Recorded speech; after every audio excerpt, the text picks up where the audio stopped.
Are these things voice activated? Because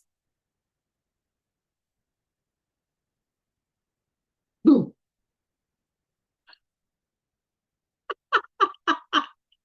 really? Are they motion activated too? All right, well, it's time. Yeah, it's cool. Like $5. That's Spirit Halloween. No, it's come from Walmart. Oh,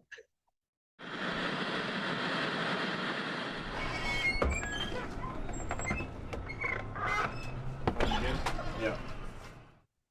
Where's the camera? There it is. Welcome back to Sister Sharp Sister. My name is Karen. I'm Shelon. I'm Dee Dee. I'm Dee Dee. Dee Water Dee. bottle in the And this month we are talking spooky things.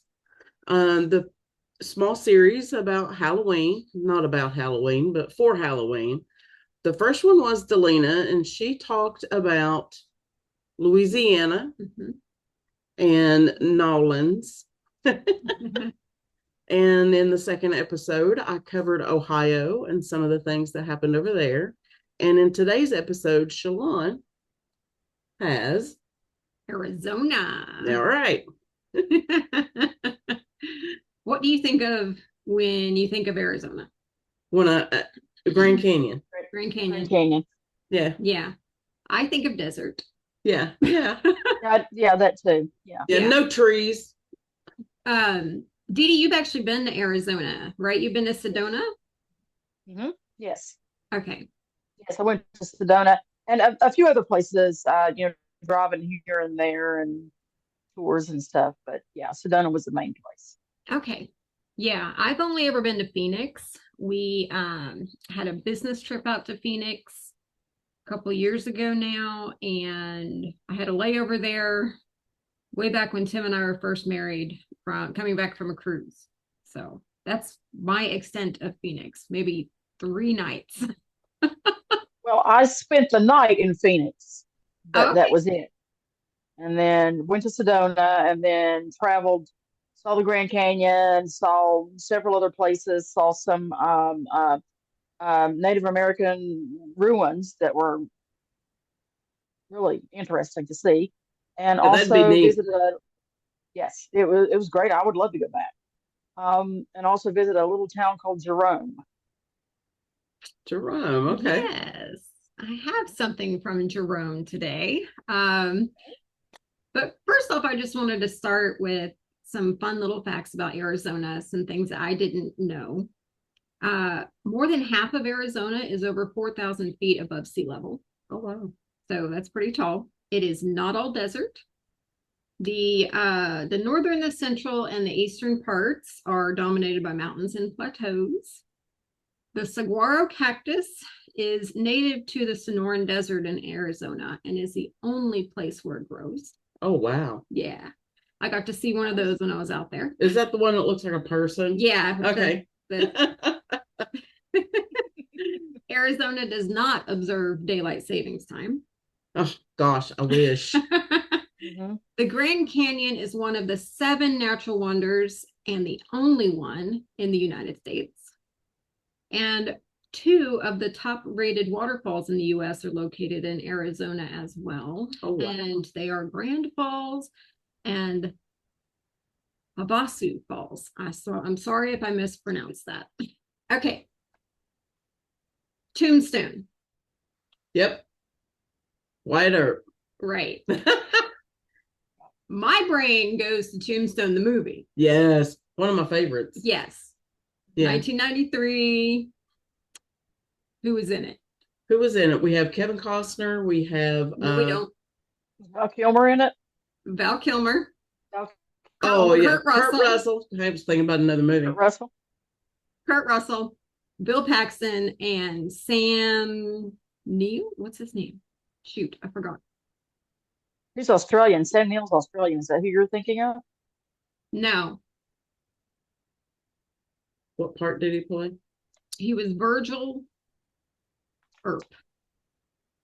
That's Bill Paxton. No, it's not. Oh, Sam Elliott. Elliott, thank you. Sam Elliott. The guy from Roadhouse. Yeah. Well, saying, how could we forget about Sam Elliott? Right? I know. I had the names in my head before we started, and then they just left. That's what happens when you turn a camera on. So, Tombstone was labeled as the town too tough to die. The town too tough to die. Yes. Okay. At its peak, Tombstone is said to have been the fastest growing city between St. Louis and San Francisco. Oh, wow. There were over 100 saloons. In one town? Yes. Holy cow. Numerous restaurants, a red light district, schools, churches, newspapers, and Arizona's first public swimming pool, which is still in use today. How cool. Isn't that neat? Yeah. There were actually 5 ERPs. They were Virgil, Morgan, Wyatt, obviously the most famous, Warren, and James. The Tombstone Post Office was established on December 2nd, 1878, and has yet to be discontinued. And the gunfight at the OK Corral didn't actually happen at the OK Corral. No, that I knew. So the OK Corral's on Allen Street, and it happened on a vacant lot on Fairmont Street, which is just the block in front of it or behind it, depending on which way you're coming. Yeah. All right. So a notorious place in Tombstone for being haunted would be the Birdcage Theater. It opened on December 26th, 1881, and would entertain people until 1894. This was during the silver boom, and it was meant to entertain the miners. It originally opened up with a ladies' night for the more reputable women of Tombstone, but that quickly failed. So the original operators, Lottie and Billy Hutchinson, turned it into what they called a triple threat. It was a saloon, a brothel, and a gambling parlor. Oh, wow. Just put everything under one roof. Yeah. It's like Walmart. One-stop shopping. All right. So the theater would host acts such as Mademoiselle de Grandville, who was Alma Hayes, also known as the female Hercules, and she specialized in picking up heavy things with her teeth. Oh, my goodness. Yeah. Irish comic duos Burns and Trayers, comedic singer Irene Baker, opera singer Carrie Delmar, and comedian Nola Forrest. The theater would also host masquerades with cross-dress entertainment by David Waters and Will Curlew. I think it'd be cool to go to a masquerade. That's why I like to go to Mardi Gras. I think it'd be neat. Not just to get a bunch of beads. No, I'm not flashing anything. But miners could drink and dance all night because this theater was open 24 hours a day, 7 days a week. Oh, no, I did not know that. All year. All year. All right. It was known for all sorts of violence. It's estimated that there are about 120 bullet holes throughout the entire theater. Are they still there? They're still there. Oh, my goodness. Yes. It is now a museum, and they have preserved everything as it was. Oh, cool. Yes. Very cool. One of the most gruesome murders that happened there was between 2 painted ladies. I had to look up what that was. Just being honest.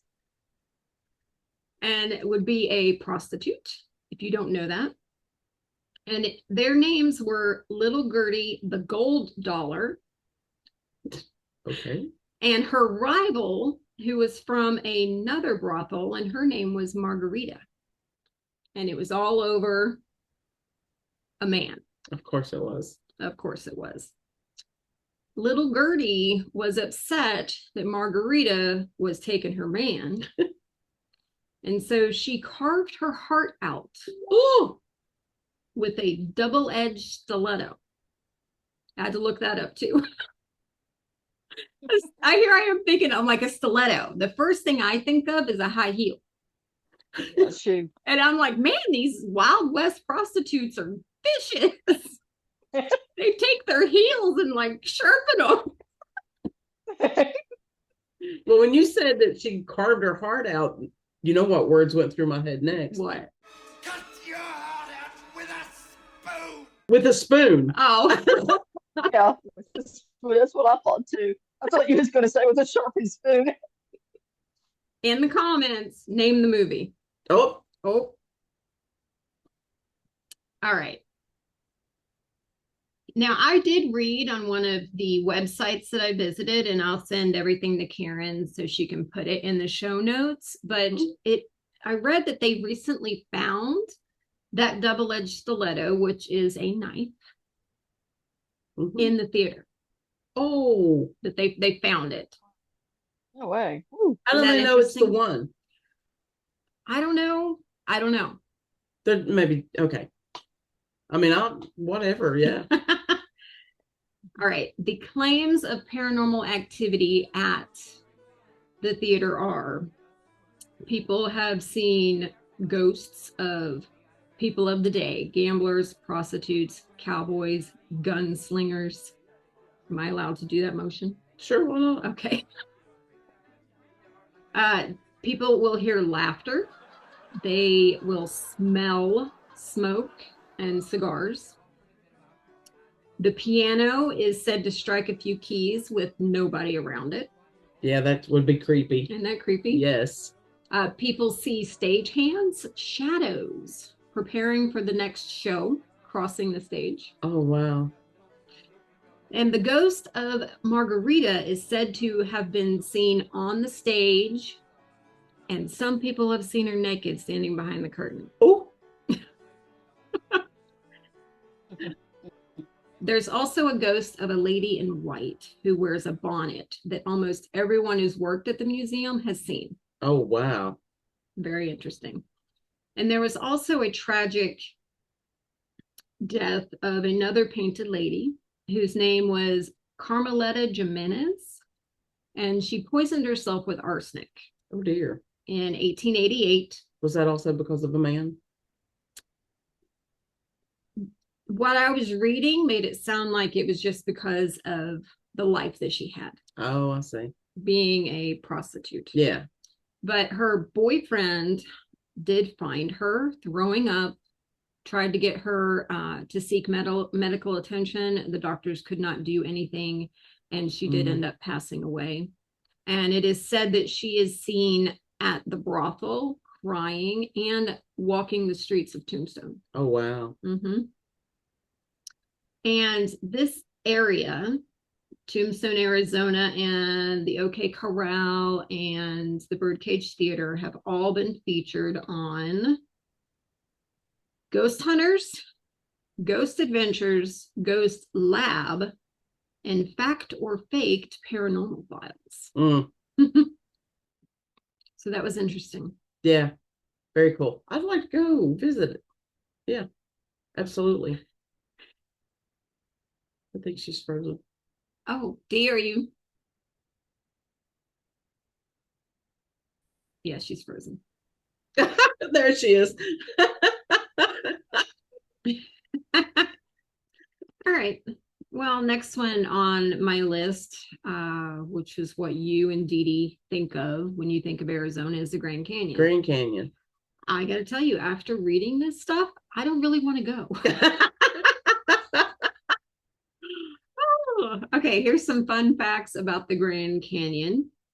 It's 6,093 foot deep, 277 miles long, and up to 18 miles wide.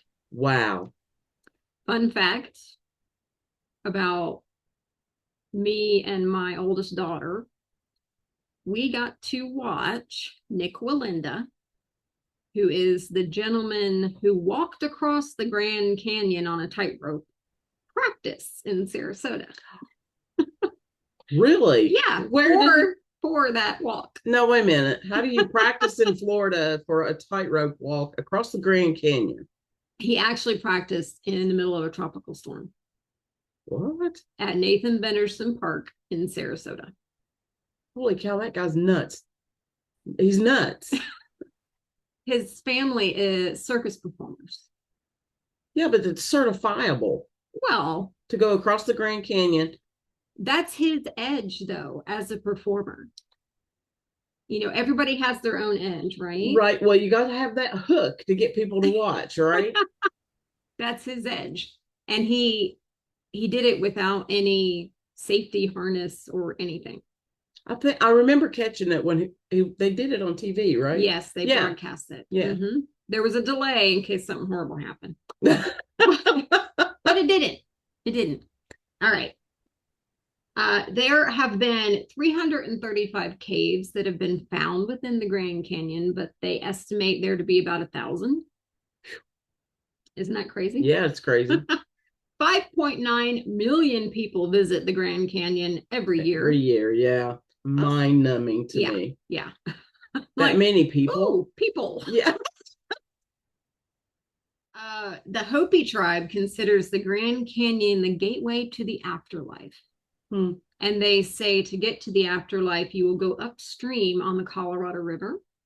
There are some members of the Hopi tribe who will not even go down to the bottom of the canyon because of the spirits that they believe inhabit the area. It's interesting, right? Yeah. And there are about 10 to 15 deaths at the canyon a year. Wow. 2024 had 16. We're still in 2024. I know. Various reasons, most of which are health reasons, people not understanding the temperature differences you can experience within the canyon. Yeah. Because some of these peaks are 8,000, 4,000, and then you go down to the bottom and you're in a desert. Yeah. So you have heat stroke and heart attacks and all kinds of all that going on. I came across a book. It's titled Ghosts of the Grand Canyon, and it's written by Judy and Brian James Martinez. Judy worked at many of the establishments that you can stay at along the Grand Canyon as the front desk help. And she and her husband have compiled these stories into this book. If you enjoy reading paranormal things, I suggest you get it. It's loaded. Now you got it, right? I got it. Yeah. It was $10 on Kindle. Keep going. Okay. Within the book, I picked out a few stories that I thought were interesting, and the reason why I probably won't want to go to the Grand Canyon. One of which was a story of a young girl named Tara. She and her fiance got hired by the establishments within Grand Canyon National Park, and they were very excited to start their new lives and move out there together. Tara started her job before her fiance did, so he was elsewhere, and she had written him a letter and had walked the rim trail to the mailbox at another hotel to mail the letter.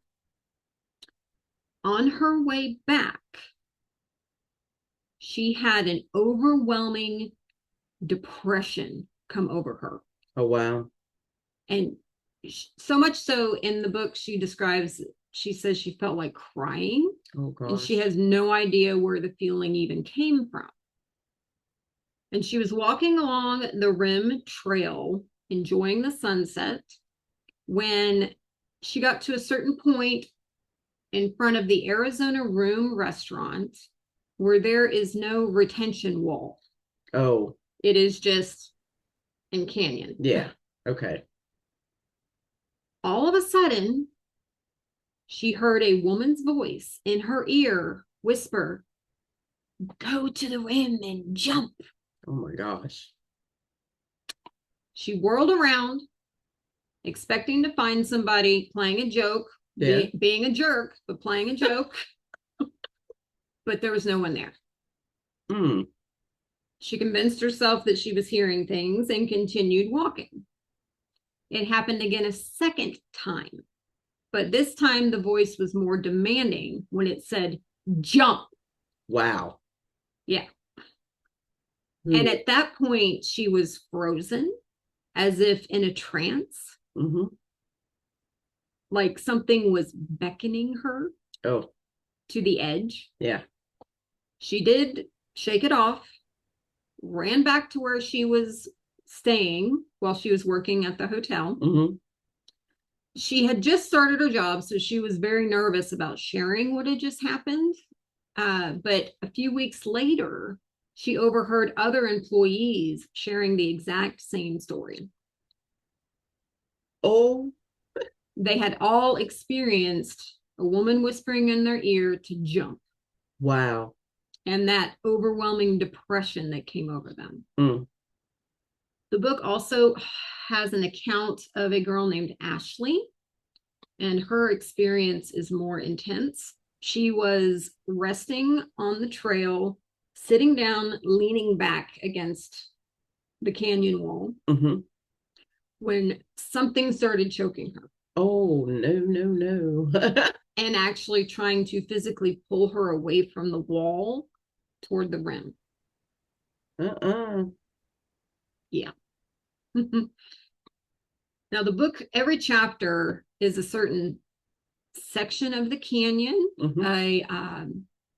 a place that you can stay at. It talks about like what we just spoke about now, places outside where people experience things, as well as the establishments. It's also very historic. She goes into a lot of detail about who built these places and how they got their names, and it's very interesting. One of the places is called Bucky O'Neill Suite and Lodge. Bucky O'Neill, sweet. Sweet. Yes, Bucky O'Neill had his own suite. He built a cabin for him on the rim. Yeah. And then there is also a lodge that is built behind it. Oh, okay. Yeah. An instance that happened in the suite was a husband and wife and their children.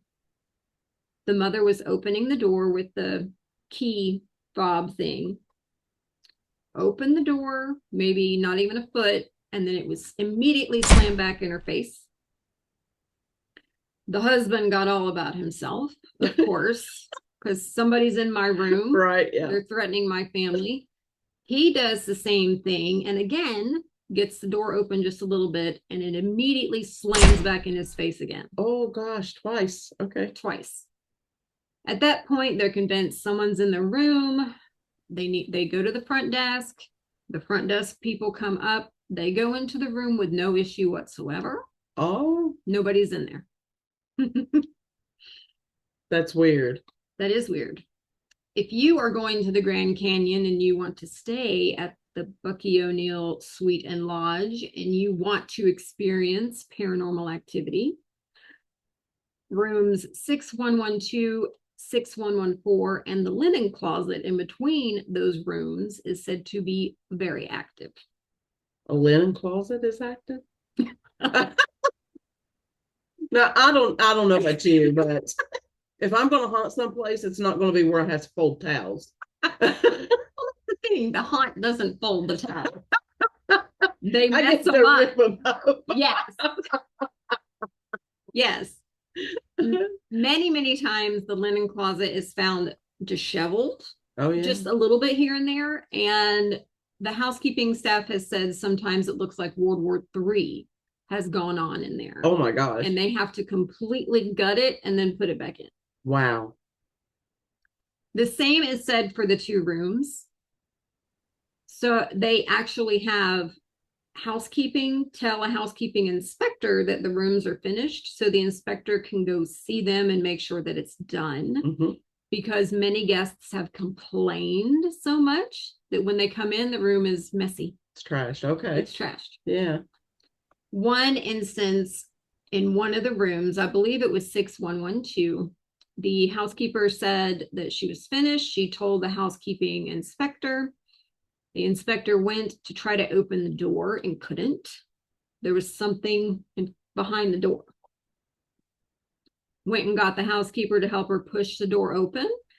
And they found that a nightstand had been moved in front of the door. Now, you know, the housekeeper couldn't have done that. No. She wouldn't have been able to get out. Exactly. Yes. Those 2 rooms are also known for being extra cold. And many guests that stay there have to ask for extra blankets. Oh, wow. Yeah. Next, we're going to go to where Dee Dee has been, Jerome. We're going to talk about the Jerome Grand Hotel. Okay. Which Dee actually sent us a picture of. Yes. So we can show you what that looks like. It is very pretty, but it was not opened up as a hotel. It was opened up in 1927 as the United Verde Hospital. And it was a hospital until 1950, and an estimated 9,000 people passed away there. Wow. And it didn't open up as a hotel until 1996. Oh, did it sit vacant for that long? Yes, it did. Wow. The people who owned the property had people looking over it. Yeah. Until one of those people hung themselves.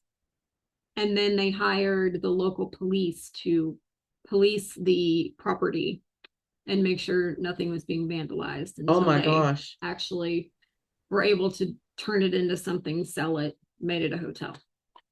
Oh, wow. Yeah. Guests at the Jerome Grand Hotel have witnessed people coughing with labored breathing, voices coming from empty rooms. Guests smell things such as flowers, dust, cigar smoke, and whiskey. Ooh. Ooh. Others report light anomalies, like orbs. Yeah. An orb has to be doing pretty something funky before it gets my attention. You know, I mean, it has to be doing this. Yeah. Has to be moving with purpose. Some little thing that just goes across. That's not an orb. That's a piece of dust hitting light. Dust. Or bug. Or bug. Or bug. Yeah. True. A bug. The staff in the hotel also report that TVs will turn on with no explanation. People hear and see a little child about 4 to 5 years old running up and down the 3rd floor. Oh, wow. Sometimes he's crying, sometimes he's laughing. And that child will also appear at the foot of people's beds. Oh, that would be creepy. Tell me about it. Could you imagine being no just laying there and you can feel somebody watching you, right? Yeah, you can feel that, and you wake up and there's like a 5-year-old standing at the end of your bed. I've experienced this with my youngest. Some of the most funny stories. She's very pale, and her hair is white. And she's a ninja. She's very quiet, and she's in the middle of the night. She does look very ghostly, and she has scared me on many occasions when she's standing right next to me while I'm sleeping, or after I come out of the bathroom and I, turn the light out because my husband's still asleep. I don't want to wake him up, and I close the door and I turn, and there she is. So he gets woke up by a scream instead of the light. Be breathing heavy because he scared me to death. All right. Other things that are experienced within the hotel include giggling, running on the top floor as though the children are playing. Oh. The sound of newborn babies crying is common on the 3rd and 4th floors, as well as the faint smell of baby powder and zinc oxide. Oh, wow. The baby powder and Desitin. Yep. Every newborn mom's smells. Yes, right yes. The baby crying has been so much of a thing that people have called the front desk thinking that someone has forgotten their child Oh my in a gosh. room. Wow. Isn't that crazy? Yes. Staff also report that bedside tables, lamps, and televisions will be unplugged. Shampoo bottles are known to roll across the floor and even fly across the room. Mm. The sound of doors opening and closing is common in areas that are vacant. Guests have found their electronics underneath their bed, right in the middle, completely dead. In the middle of the mattress? Under the bed. Like on the floor under the On bed? the floor under the bed. Can't find my cell phone. And they find it under the bed. With no charge? No charge. Mm. Mm. Well, supposedly spirits will use batteries To manifest. To show something. So I don't know. Maybe a cell phone battery's got enough energy that it lets them put it underneath the bed. I don't know. That's pretty creepy. Well, here's a test that somebody should do. And if anybody does any investigating, do it and then come back and let me know what you find. Take the different size batteries that we have, like AAA and a C battery and a D cell and a 9-volt, and go get a car battery and set it around and see if you get different kinds of presentations of spirits. Like, does the strength of the battery affect how well a spirit can show up? Oh, that's interesting. You can check the battery life too. Yeah. Ooh. Why don't you go do that? Where am I going to go? Trans-Allegheny. I would love to go there. Yes. All right. The front desk staff and the graveyard shift at the Jerome Grand Hotel often hear coughing and sneezing in the hotel's laundry room. Mm-hmm. Do you know what the graveyard shift is, though? Yes. I mean, we did because our mother worked. Yes, graveyard shift is night shift. Night shift, yes. The employees throughout the hotel also see a shadow figure that will walk in the laundry room area, and they believe that it is Claude Harvey, who was the hospital's maintenance man, who was found dead on April 3rd, 1935. They believe he was killed and then pinned beneath the Otis elevator, chopping his head off. Ooh. To make it look like an accident. Why would he have been under the elevator to begin with? Well, they believe they killed him and then placed him there to make it look like an accident. Right, but that's what I'm saying. If you have any common sense, the police are going to ask, why was he under the elevator? To unalive himself? Oh. Now there's a thought. Yeah. Many guests also report seeing two ladies, one in a gown and the other in a nursing outfit. Oh. They also see It's a uniform. Yes, sorry. Not an outfit, it's a uniform. Nursing uniform. I'm sure that there's a cap too. Back when nurses used to wear caps. Yes. They also see a doctor with a lab coat carrying a clipboard, walking the halls, making rounds. Wow. There's also a spirit cat that lives within the hotel. Staff and guests have felt the cat rub up on their legs. They've heard it purring. They've heard it scratching. Oh, wow. Nothing's there. They will make a bed nice and tight, go clean the bathroom, come back, and there's an indention in the bed where like a little animal was sleeping. In the lobby of this hotel, they have pictures of what people have caught if they send them in. Oh, so they have a wall of fame, I guess. Yeah. So if you catch a manifestation of some kind and send it to them, they'll put it on the wall. They'll post it. Yes. Well, how cool is that? That is cool. All right. the main reason I chose Arizona.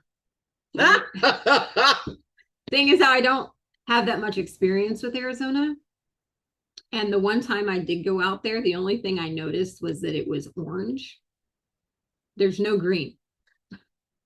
The girl that lives in Florida too, that I went with. Oh yeah, okay. We're used to seeing green. We made that comment. We got really excited when we found a green palm tree. Wait, but then we were told it was just a cell tower. Oh gosh. The city ordinance has the cell towers. They look like a palm tree or something else, so they blend in. Oh, well, that's cool. Yeah. That's neat. I pulled a prank on my husband many years ago, about 10 years ago. It's been a couple. 10 years ago, he was going out to Arizona, staying in Phoenix, staying at the Hotel San Carlo, and he told me that it was haunted. And I looked up the accounts, what happens here. All right. Before we get to those details, the Hotel San Carlo was built on the site of an old schoolhouse that was operational from 1874 to 1916. Oh, wow. It opened as a state-of-the-art hotel because it was the first high-rise air-conditioned hotel in Arizona.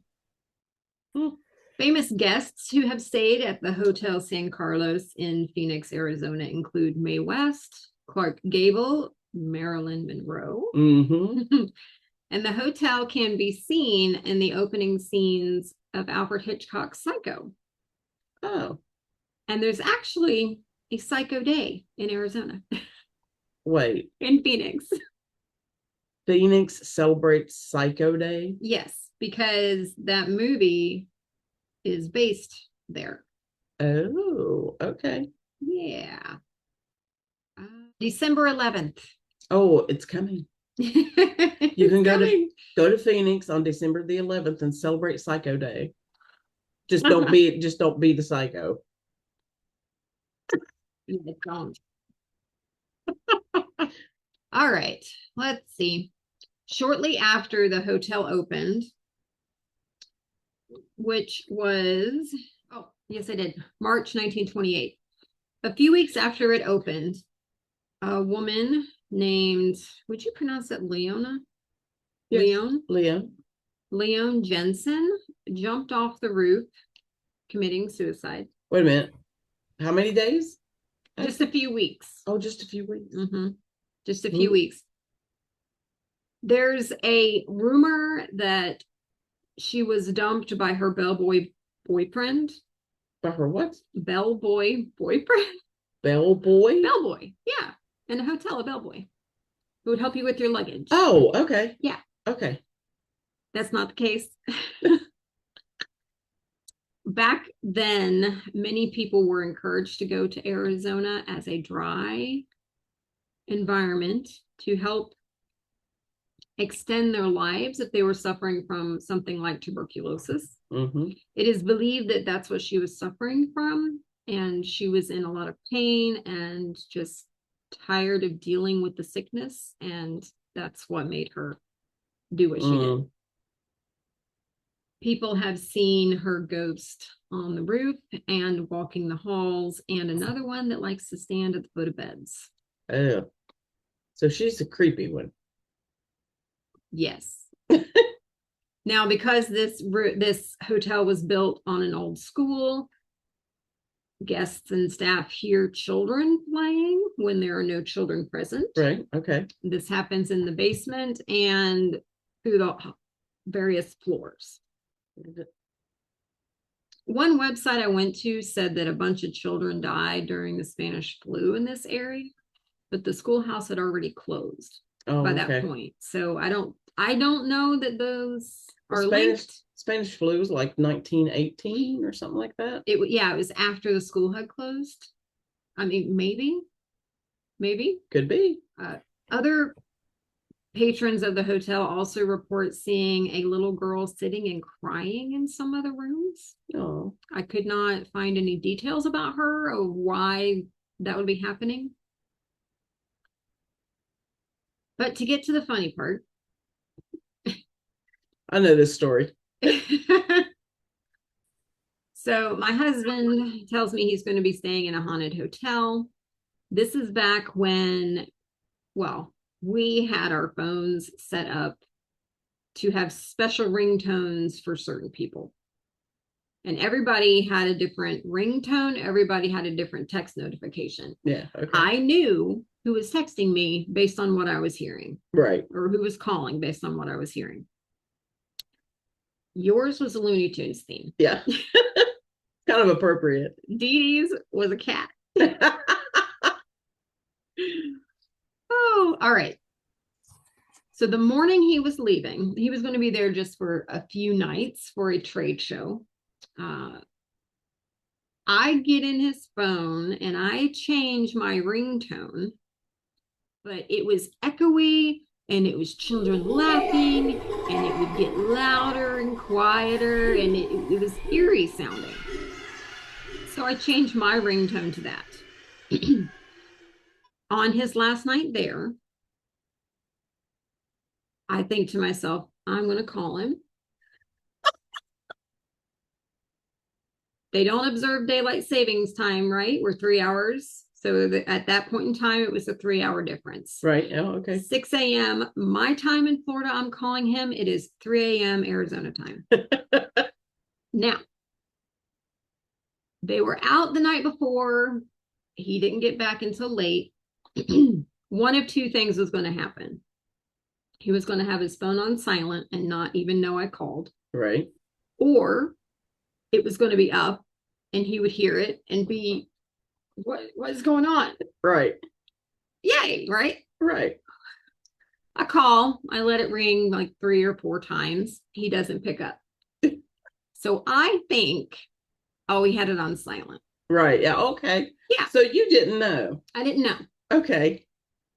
I go drop the kids off at daycare, go to work. About 11:30, I get a call. Hey, heading to the airport, getting ready to get on the plane, see you later, that type of thing. And he says, something weird happened last night. And I said, oh, really? And y'all, I can't lie. I'm not very good at it. I can't keep a straight face. It's a good thing it was a phone call then. He says, did you call me? I said, yes, I called you. I changed your ringtone to try and scare you. And, I thought that you had your phone on silent. Well, he did not have it on silent. It was full blast. He did not get back to his room until after midnight or so, I think, was what he told me. So not only did that call wake him up, stumbling and like, what in the world is going on? But evidently the rooms, the walls are very thin in this hotel. And the people next door, he could hear them saying, what the F was that? Did you hear that? Oh my gosh. What was that? So I can tell you that one account of paranormal activity that happened in Hotel San Carlo was me playing a prank on my husband. So whoever those people are, Sorry. I'm so sorry. Sorry, not sorry. Oh, that is awesome. Now, they're still telling that story. So you won't believe what happened one night. Yeah, it's so creepy. Her children laughing. Yeah. Oh my goodness. So yeah, that's what I have for Arizona. I could keep going because there were tons of things of paranormal activity that came up when I did searches. And I eventually just got into a brain overload and had to say, all right, I need 3 or 4. That's it. Enough is enough. Enough is enough. Yeah. Oh, that's so awesome. Next week, we're going to find out about some real monsters. Yeah, real monsters. Come back and listen. Bye. Bye.